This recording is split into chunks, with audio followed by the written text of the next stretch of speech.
Donc, toujours dans le thème du discipulat, on va parler de la saine doctrine, parce que il y a pas de discipulat qui se fait sans enseignement. Il y a pas de discipulat, il y a pas d'enseignement qui se fait pour un enseignement qui est juste sans les, les propos qui sont conformes à la saine doctrine. Ça fonctionne pas. Donc, c'est de ça qu'on parle ce matin. On va retrouver notre lecture de ce matin dans 2 Timothée, au chapitre 4. 2 Timothée 4. Et le titre du message de ce matin, j'hésitais un peu, mais le titre du message de ce matin, c'est supporter la saine doctrine. 2 Timothée 4, à partir du verset 1, Paul s'adresse à Timothée en lui disant « Je t'en conjure » Écoutez bien les paroles de Paul qui dit à Timothée « Je t'en conjure » moi ça me parle énormément, « devant Dieu et devant Jésus-Christ qui doit juger les vivants et juger les morts. Et au nom de son apparition, donc sa parousie, et de son royaume. » Paul ici supplie, si vous voulez, ni plus ni moins, Timothée, au nom de tout ce qui est saint, de faire ce qui suit. Il lui dit, prêche la parole. Je t'en conjure, Timothée. Remplis bien ton ministère. Fais vraiment l'œuvre d'un évangéliste. Comment? Ben, prêche la parole. Comment prêcher la parole? Insiste en toute occasion. Favorable ou non. Avec des occasions qui peuvent être favorables, il y a des occasions qui peuvent être moins favorables, mais ça change rien. Continue, insiste malgré que c'est favorable ou non. Reprend dans la façon de prêcher, d'insister, que ce soit favorable ou non, il dit reprend, censure, et encourage aussi en l'exhortation, c'est de l'encouragement, mais avec toute douceur et en instruisant. Donc, il y a toujours des instructions qui vont à travers ça. Que ce soit fait dans un esprit de charité, dans un esprit d'amour. Donc, c'est un bon signe, parfois, dans un ministère, l'enseignement qui te reprend. L'enseignement qui te remet à ta place. Car il vient, pourquoi? Pourquoi tout ça? Pourquoi prêche la parole ainsi? Pourquoi je t'en conjure? Pourquoi prêche la parole ainsi en toute occasion, favorable ou non, que ça fasse leur affaire ou pas? Pourquoi je t'encourage à reprendre, à censurer, à exhorter avec toute douceur et instruction? Pourquoi? Parce que, car il viendra un temps, puis je veux pas que ça soit dans ton temps, Timothée, mais il va venir un temps. Donc, c'est une prophétie de Paul. Où les hommes ne supporteront pas la saine doctrine. Donc, quand il parle de prêcher ici, la parole, en toute occasion, favorable ou non, il parle d'enseigner quoi? La saine doctrine. Car il viendra un temps où les hommes ne supporteront pas la saine doctrine, mais ayant la démangeaison d'entendre des choses agréables, ils se donneront une foule d'enseignants, une foule de docteurs, comme ça, autant que ça fait leur affaire, selon leur propre désir, et dans certaines autres versions, le terme désir ici est remplacé par selon leur propre convoitise. Ah, puis c'est ça que c'est dans le fond, là. Tu sais, si tu veux aller selon tes propres désirs, c'est parce que si t'es un chrétien, c'est parce que t'es un chrétien charnel, puis dans le fond, tu veux que ça remplisse ce que toi tu convoites, tu veux que Dieu te dise ce que toi tu veux entendre, et tu veux pas entendre ce que Dieu a à dire. Puis il y en a des comme ça, puis je vous confirme, avec reproche, que si c'était pas comme ça, la salle ici serait pleine à craquer. Parce qu'il y a des gens, plusieurs personnes sont parties d'ici exactement pour ces raisons-là. Qu'est-ce qu'ils vont faire hein, quand ils vont chercher des docteurs selon leurs désirs? Ils vont se détourner de l'oreille de la vérité et ils se tourneront vers des fables. Ça, les fables, là, ça remplit leur désir, ça remplit leur convoitise. Ça leur remplit leur côté charnel, mais avec un sentiment de piété. Mais toi, sois sobre en toutes choses, supporte les souffrances, fais l'œuvre d'un évangéliste, remplis bien ton ministère. Comment tu remplis bien ton ministère? Prêche la parole, insiste en toute occasion, favorable ou non, reprends, censure, exhorte, en toute douceur et en instruisant ceux qui ont besoin d'être instruits. Donc, on est toujours dans l'importance du discipulat. Nous avons vu il y a à peu près 2 semaines que le discipulat passe par l'enseignement. Pas d'enseignement, pas de discipulat. Tu ne peux pas devenir disciple si tu ne te fais pas enseigner. Mais encore, les enseignements utiles à faire des disciples matures, doivent être selon tout le conseil de Dieu. Je ne sais pas si vous vous souvenez qu'on avait parlé de ça. Selon les prescriptions de Christ, enseignez-leur tout ce que je vous ai prescrit, à garder tout ce que je vous ai prescrit. Les prescriptions de Christ sont nécessairement des enseignements qui sont selon une doctrine, des enseignements doctrinaux. Puis dans les évangiles de Matthieu, de Marc et de Luc, qu'on appelle les évangiles synoptiques, les trois mentionnent que les gens étaient frappés par la doctrine de Christ. Dans les trois évangiles, le même terme revient. Les gens étaient frappés par la doctrine de Steph. Ça frappait. Comme un des membres a dit ici, il avait été invité dans une autre église, puis il a dit non, je pense que je préfère l'église où je vais, en parlant d'ici, parce que quand le pasteur il prêche ou le prêcheur il prêche, ça me fait du rentre dedans. Puis ça, j'en ai besoin. Au lieu de te flatter juste dans le sens du poil. Puis je rends gloire à Dieu pour cet esprit-là, parce que ça, c'est un esprit qui glorifie le Seigneur. Donc, il était frappé de la doctrine de Christ. Et dans l'Évangile selon Jean, Jésus dit, ma doctrine, celle qui est frappante, n'est pas de moi, mais de celui qui m'a envoyé. Ma doctrine est celle de Dieu. C'est ce que Jésus-Christ dit dans Jean chapitre 7, versets 16 et 17. Vous pouvez prendre la référence. Ainsi donc, c'est sans grande surprise que je vous dis que la doctrine de Christ est la doctrine de Dieu, parce que tel Père, tel Fils. La doctrine se doit assurément d'être saine. Il y a une doctrine et ou des points de doctrine. S'il y a une doctrine et ou des points de doctrine, c'est qu'il existe des enseignements doctrinaux à recevoir. Hein? Que je répète ça. Hein? S'il y a une doctrine, comme ça nous annonce, ou s'il y a des points de doctrine, c'est qu'il y a des enseignements à recevoir. Ça fait du sens?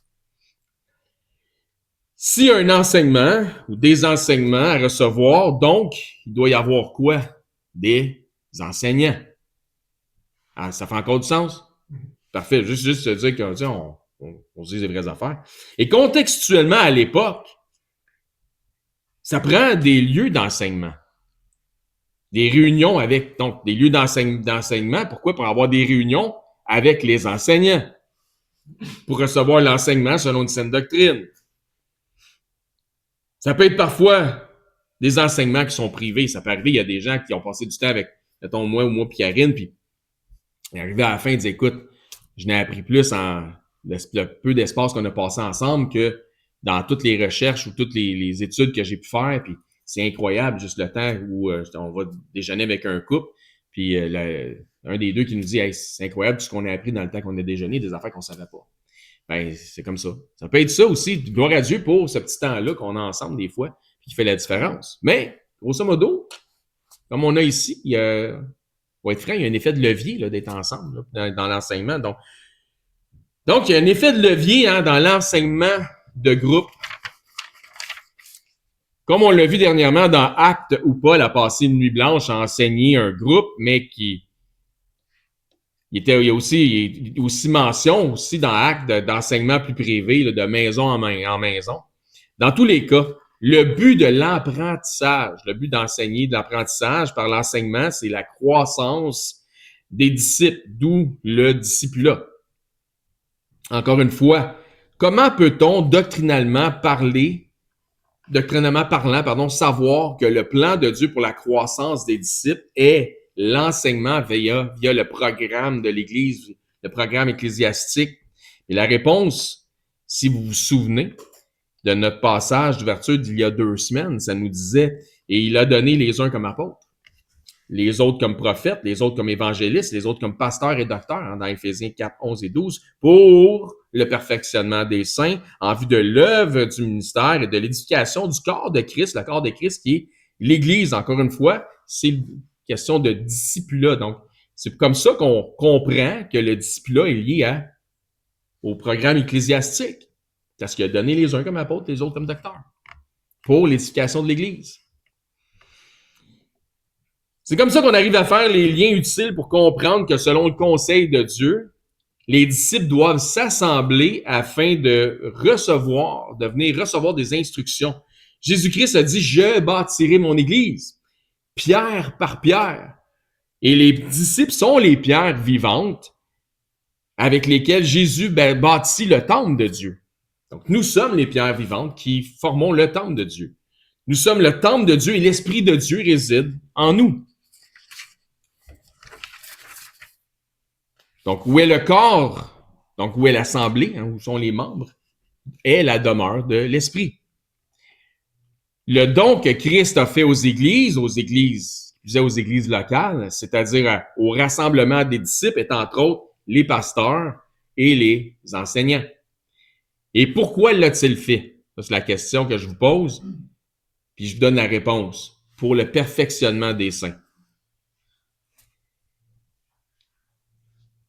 Qui sont les saints ici à l'EBCRS? Si vous avez été justifié et sanctifié par la foi en Jésus-Christ, vous faites partie des saints. Vous êtes sanctifié, vous êtes saint. C'est ça un saint, c'est un membre d'une église, un saint. Pas quelqu'un qui a été canonisé par l'Église catholique romaine. Là. Les saints sont les disciples. Et disciples vous êtes si vous adhérez au programme de disciple-là. Vous ne pouvez pas être un disciple sans disciple-là. Le disciple n'en est pas un sans le disciple-là via la réception des enseignements disciplinaires. Ça fait toujours du sens, qu'est-ce que je dis? Autrement dit, faites-toi pas à croire que tu es un disciple si tu ne participes pas aux enseignements. C'est ça que j'essaie de vous dire.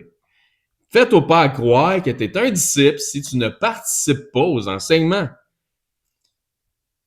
Faire ce qu'on appelle une profession de foi, là, confesser Jésus-Christ comme Seigneur et Sauveur, ne fait pas de quelqu'un instantanément un disciple. Je répète, faire ce qu'on appelle une profession de foi ne fait pas instantanément d'une personne un disciple. Si t'as beau t'acheter un kimono, comme j'ai déjà dit, ça fait pas de toi un karatéka. Right?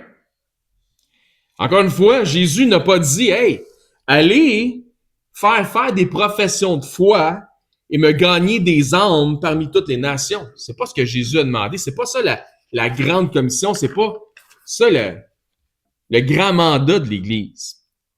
Oui, dans la grande commission, ça l'appelle au salut des âmes, mais pour faire des disciples et non pas des orphelins. Il n'a pas dit aller faire des professions de foi dans toutes les gens, dans toutes les nations, là, puis gagnez-moi des âmes. C'est important, gagnez-moi des âmes, là. C'est pas ça. Le mandat, c'est de faire des disciples. Quand les Écritures nous disent que ceux qui sont sauvés sont des nouveaux-nés, par exemple, des nés de nouveau, ça signifie aussi qu'on ne doit pas laisser le nouveau-né dans un petit panier puis le laisser s'arranger tout seul.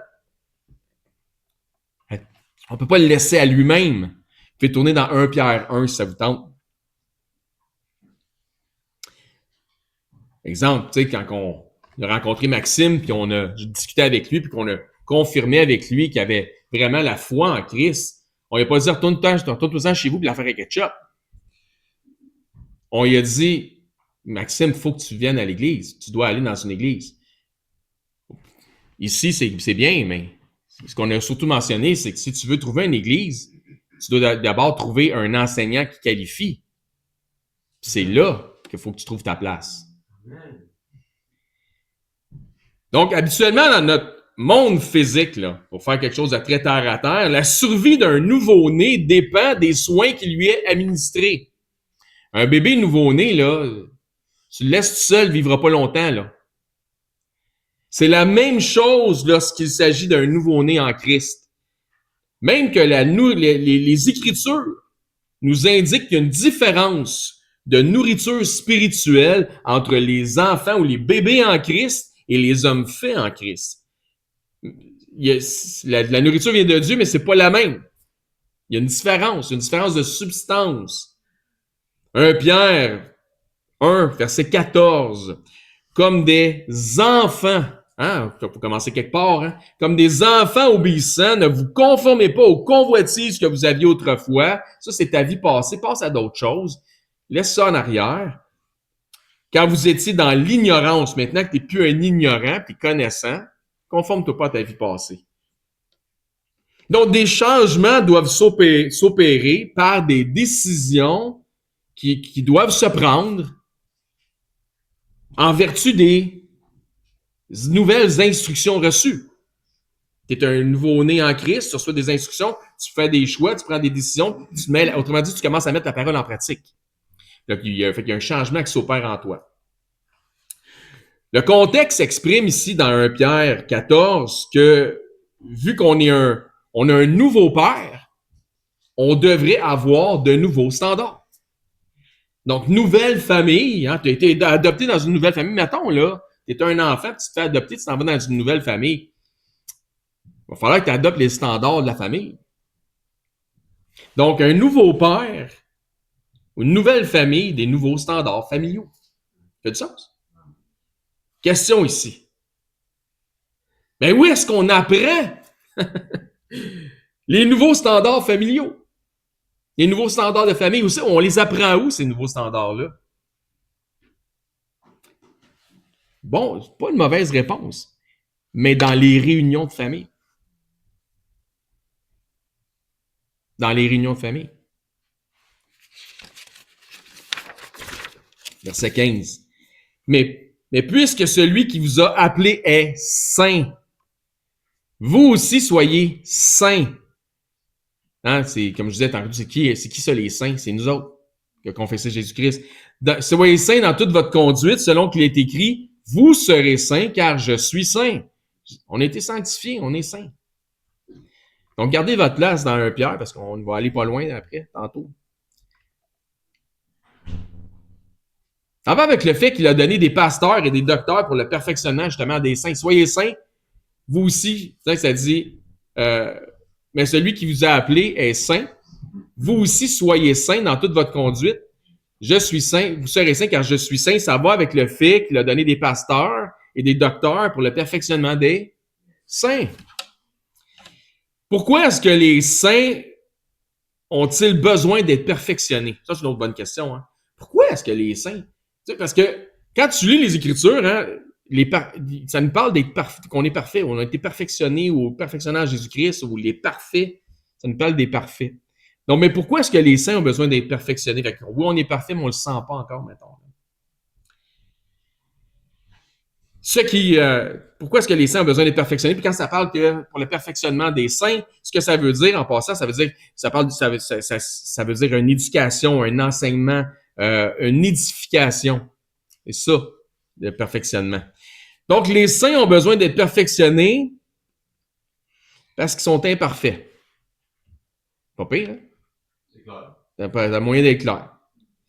Pierre fait référence à un passage dans l'Ancien Testament en disant « Vous serez saints car je suis saint, dit l'Éternel, etc. » Donc, Jésus a dit « Soyez donc parfaits comme votre Père céleste est parfait. » Ensuite, dans 1 Pierre chapitre 1, l'apôtre continue en disant qu'il a été régénéré, qu'ils ont été régénérés par la parole de Dieu conformément à l'Évangile. Donc, ça continue dans le chapitre 1. Puisque la foi vient de ce qu'on entend, puis ce qu'on entend vient de la parole de Dieu, la semence qui nous a régénérés, qui a alimenté notre foi afin que nous venions en nouveauté de vie, est la même source qui doit alimenter notre croissance dans la foi. Donc, ce qui t'a donné la vie, c'est ce qui va te nourrir.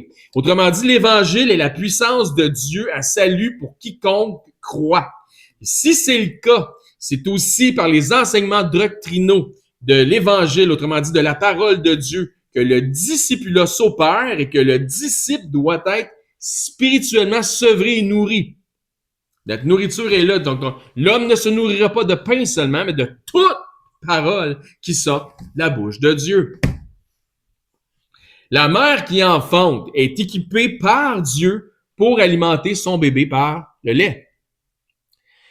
C'est pourquoi Pierre continue dans le prochain chapitre, et aller dans le chapitre 2 de son premier épître, donc chapitre 2 de 1 Pierre, verset 1, ça dit « Rejetant donc toute malice, toute ruse, la dissimulation, l'envie et toute médisance, et nous sommes passés de la méchanceté de notre vie passée à une nouvelle créature en Christ, à l'image de Christ. » Donc, je vais me permettre ici, avec ce petit verset-là, quand je viens de lire, hein, rejetant donc toute malice, tu es un nouveau-né en Christ, tu es un né de nouveau, tu es un disciple de Christ, rejetant donc toute malice, toute ruse, toute la dissimulation, l'envie, la médisance, et je vais me permettre avec ce verset-là de faire une parenthèse.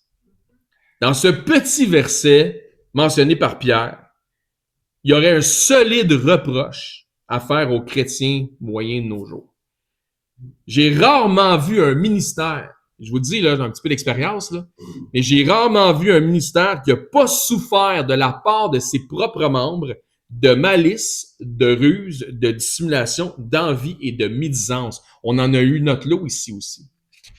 Gloire à Dieu. Pour la grâce de Dieu, présentement, c'est quelque chose qui est réglé.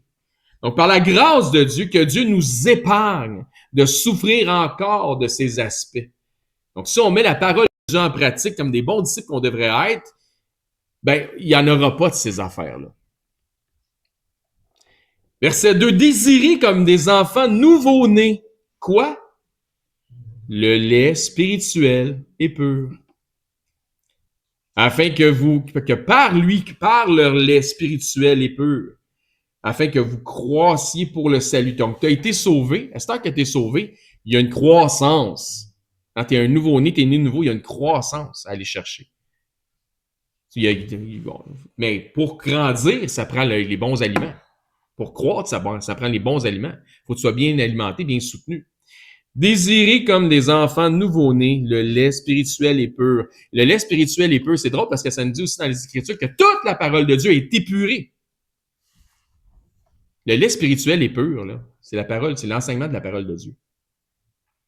Le lait est l'enseignement utile, particulièrement pour le nouveau-né en Christ, quand on parle de lait. D'accord? Particulièrement pour le nouveau-né en Christ. Et on voit clairement que l'utilité est pour la croissance des nouveau-nés. Donc, le terme pur, utilisé par Pierre, manifeste que la doctrine doit être saine, doit être pure, doit être exempte d'interprétation particulière. Donc, c'est pas à nous autres de faire dire au livre ce qu'il dit, mais c'est à nous autres de laisser le livre dire ce qu'il dit. Verset 3, si vous avez goûté que le Seigneur est bon.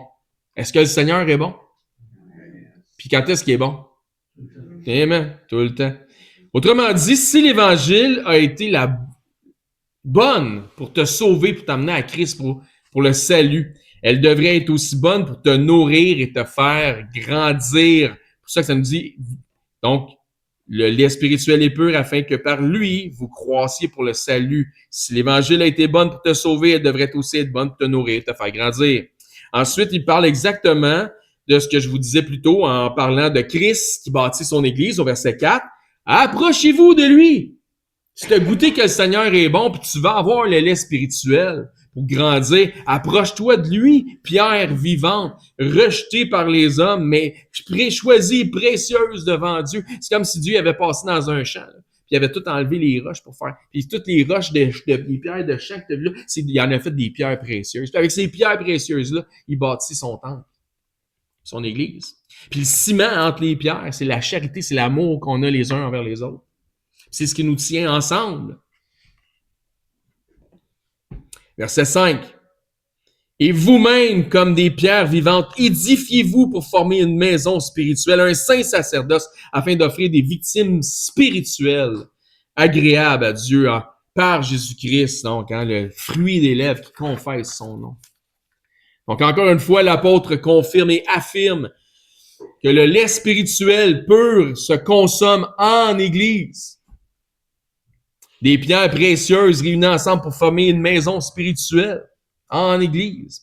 Venir à l'Église pour être édifié par la réunion et l'enseignement est une des œuvres que Dieu a préparées d'avance pour notre bien, pour notre bien-être, afin que nous les mettions en pratique. Que nous mettions cette œuvre-là en pratique et venir à l'Église. Il a donné les pasteurs et les docteurs pour le perfectionnement des saints en vue de l'œuvre du ministère et de l'édification du corps de Christ, le corps de Christ qui est l'Église. Et ça, les amis, ce que je viens de dire là, de venir à l'Église pour avoir les enseignements doctrinaux, etc., c'est de la saine doctrine. Si c'est pas important pour vous autres, ben c'est pas important la saine doctrine. Et l'acceptation de cette réalité, que de venir à l'Église, c'est une des œuvres que Dieu a préparées d'avance pour que l'on puisse la mettre en pratique, pour recevoir les enseignements, etc. Et si l'acceptation de cette réalité est, en fait, c'est la base de la doctrine, l'importance d'assister aux réunions et de catégories petit lait. C'est quelque chose qui doit être compris dès le début. Bon, on ne forcera jamais personne là, à venir assister ici. Non, c'est pas dans nos mœurs. Mais ça devrait être une priorité pour vous autres, pour nous autres, de venir à l'Église.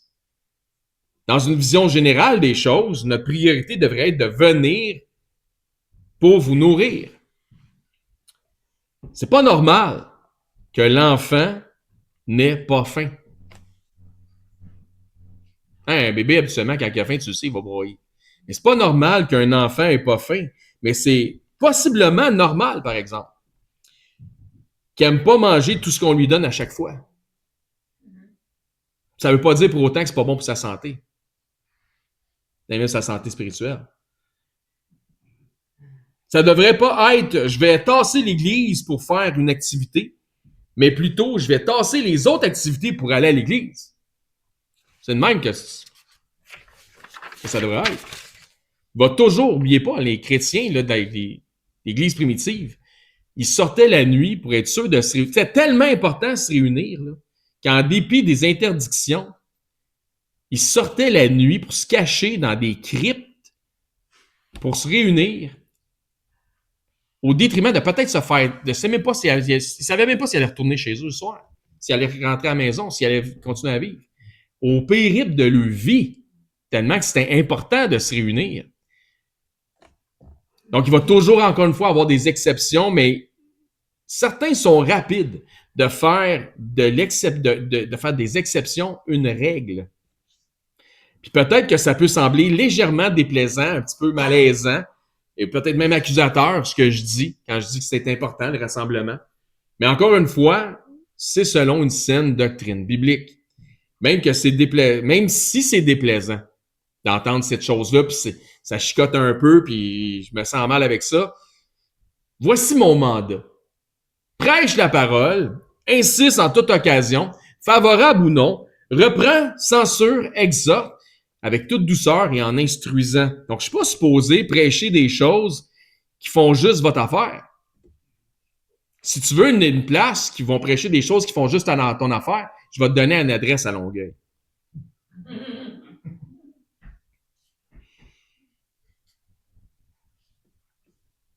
Mais tu vas avoir de l'exhortation et tu n'auras pas de prédication.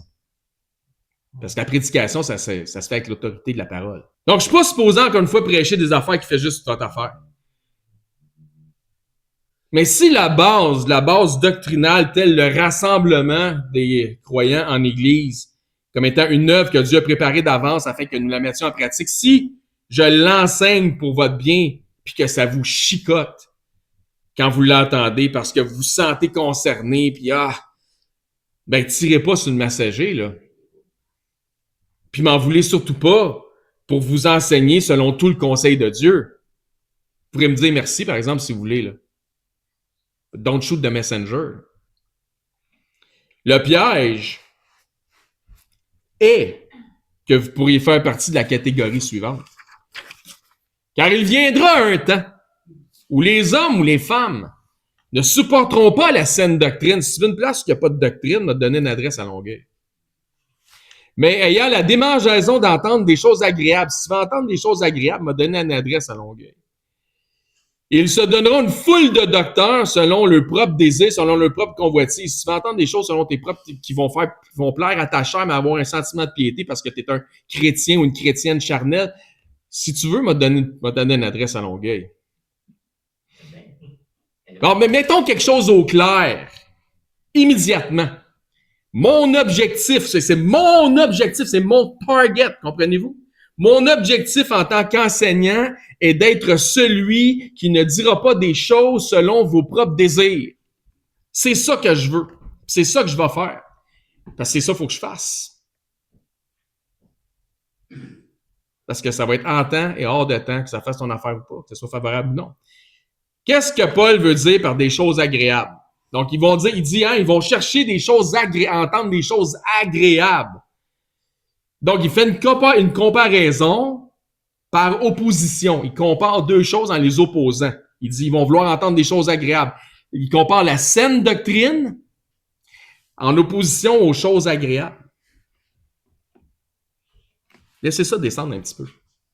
Il compare la saine doctrine par opposition à ceux qui veulent entendre des choses agréables. La saine doctrine, pour répondre à sa question à Max, devrait être agréable pour ceux qui peuvent la supporter. Mais elle devient désagréable pour ceux qui résistent à la saine doctrine. Ben oui. Exact. Donc, question ici. Si tu résistes à la saine doctrine, à qui résistes-tu vraiment? Ben, tu résistes au conseil de Dieu et aux prescriptions de Christ, donc tu résistes tu résistes à Dieu si tu résistes à la saine doctrine. Parce que la doctrine de Christ frappait les gens. Christ a dit, ma doctrine qui frappe les gens est de mon Père. La doctrine de Christ, c'est la doctrine de Dieu. Si tu résistes à la saine doctrine, tu résistes à Dieu. Donc, Jésus-Christ est-il vraiment ton Seigneur et ton Sauveur ou simplement ton Sauveur parce que tu veux un sentiment de piété? L'un va pas sans l'autre. Plusieurs ont cette idéologie particulière où ils acceptent Christ pour les amener au ciel, mais pas nécessairement à l'Église. Ça va pas bien, là. Tu veux Christ t'emmener au ciel, mais il est pas capable de t'emmener sur un banc d'église. Encore une fois, faut pas se leurrer, sauf pour dans des cas d'exception. Il n'y a pas à long terme de véritables disciples sans l'Église.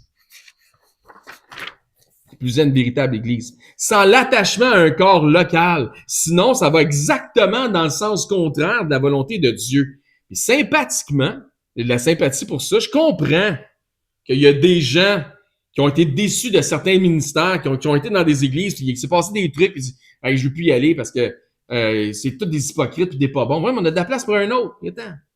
J'ai déjà dit. Continuez à aller à l'église pareil.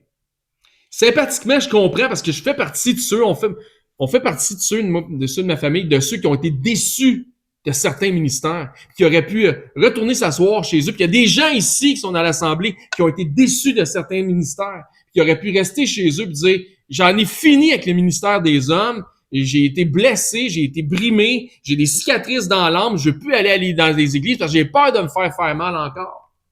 Il y a des gens qui auraient pu faire ça. Il y a des gens qui sont ici aujourd'hui et qui pourraient être chez eux à cause de ces raisons-là, puis sympathiquement, je pourrais comprendre. Mais étant toi-même imparfait, tu peux pas en vouloir à Dieu pour les imperfections des hommes. Continue à servir Christ. Si l'option est là, tu ne peux pas être un chrétien isolé tout seul chez toi. Tu ne veux pas être un chrétien isolé tout seul chez toi. Jésus a dit, faites des disciples en leur enseignant tout ce que je vous ai prescrit. Une des prescriptions de Christ, on va être encore au petit lait, c'est aimez-vous les uns les autres. C'est de la base. Aimez-vous les uns les autres, c'est la base. C'est un point de saine doctrine à mettre en œuvre de s'aimer les uns les autres. Et l'amour fraternel se pratique pas tout seul chez vous. Puis pour s'aimer les uns avec les autres, il faut au minimum être quoi? Les uns avec les autres. Pour terminer, reprenons notre texte de ce matin. Je crois que cette exhortation, cet encouragement pourrait très bien s'appliquer à vos enseignants ici. 2 Timothée 4:1. Je t'en conjure, là, ça veut dire, je t'en supplie fortement, j'insiste, là, s'il vous plaît, là, veux-tu, s'il vous plaît, là. Je t'en conjure devant Dieu et devant Jésus-Christ qui doit juger les vivants et les morts au nom de son apparition et de son royaume. Jésus-Christ, notre roi, reviendra éventuellement un jour. Il dit, prêche la parole. Les gens étaient frappés par la doctrine de Christ. On peut s'entendre tout de suite que la doctrine de Christ, elle faisait pas l'affaire de tout le monde, c'est pour ça qu'il a été cloué sur une croix. On peut s'entendre que la doctrine de Christ était saine, mais qu'elle pouvait être désagréable, parfois. Mais qu'elle était agréable pour ceux qui l'acceptaient, mais était désagréable pour ceux qui résistaient. All right. Parce qu'ils enseignaient, pourquoi les gens étaient frappés par la doctrine de Christ? Ça dit parce qu'ils enseignaient avec autorité. C'est la définition de ce que c'est prêcher. Si tu es dans une place, puis que l'enseignant qui est là, il dit un bon message, tu sais, c'est pas mauvais, puis c'est toujours à faire une petite réflexion, tu sais, pensez à ça cette semaine, puis nanana. T'as affaire à un exhorteur. C'est pas un prêcheur. Il y a une différence entre prêcher et exhorter, c'est correct. Donc, ça encourage. Il y a une différence entre prêcher puis exhorter. Donc, dans chaque prédication, il devrait avoir de l'exhortation, de l'encouragement.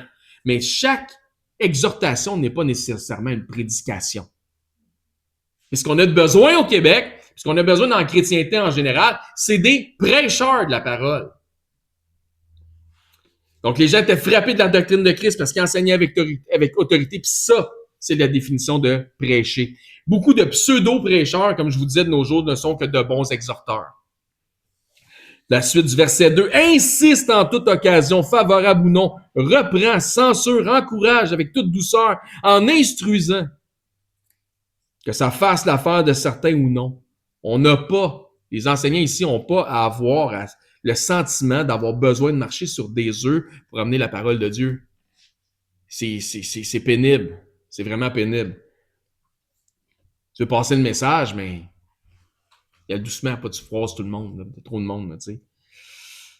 Il nous faut parfois reprendre certains, censurer d'autres, mais pas sans un mot d'encouragement, sans des exhortations.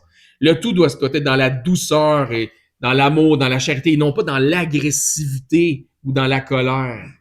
Ça, c'est notre mandat. En instruisant selon une saine doctrine. Verset 3, car il viendra un temps où les hommes ou les femmes ne supporteront pas la saine doctrine, mais elle en démangeaison d'entendre des choses qui font plaisir à leur feeling puis qui leur donnent juste un bon sentiment de piété. Ils vont se donner une foule de docteurs ou d'enseignants. Puis ça, là, on sort pas de la chrétienté, là, on est toujours dans le principe de la chrétienté, là. Les gens qui veulent un sentiment de piété, là. Donc, ils se donneront une foule d'enseignants selon leur propre convoitise, des choses qui répondent à leur chair. Donc, les gens vont vouloir continuer à s'assembler, à passer à travers la motion ou la routine du rassemblement. Ils vont même vouloir s'identifier à Christ. Hein, ils vont porter une croix, ils vont tout dans le cou, dans des bagues, peu importe. On va s'identifier à Christ. Et ils vont se choisir des enseignants disqualifiés, mais qui vont leur servir ce qu'il faut pour les nourrir, pour nourrir ou alimenter leur sentiment de piété. Mais ça va être des enseignants disqualifiés.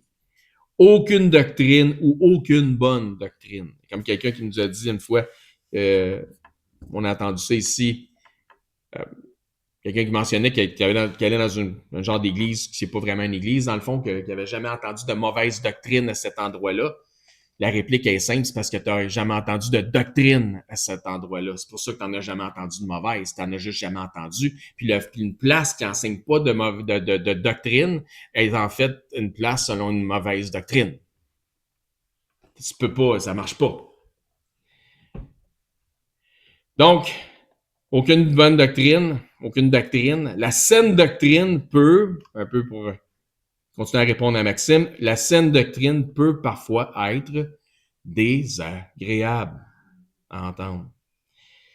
Si tu vas dans un lieu qui se nomme église, et puis qu'à chaque fois que tu sors de là, tu te sens bien, tu as un bon feeling, mais tu n'as jamais quoi que ce soit qui te challenge, qui te défie, qui pointe vers tes péchés. Tu n'es probablement pas dans une église, mais dans un centre de conférence de motivation religieuse, dans un centre de développement personnel qui utilise les principes bibliques. Si jamais tu cherches une place dans même, dis-moi, j'ai une adresse, je vais te donner à Longueuil. Non. 2 Timothée 4, verset 4. Ils détourneront leur oreille de la vérité et se tourneront vers des fables.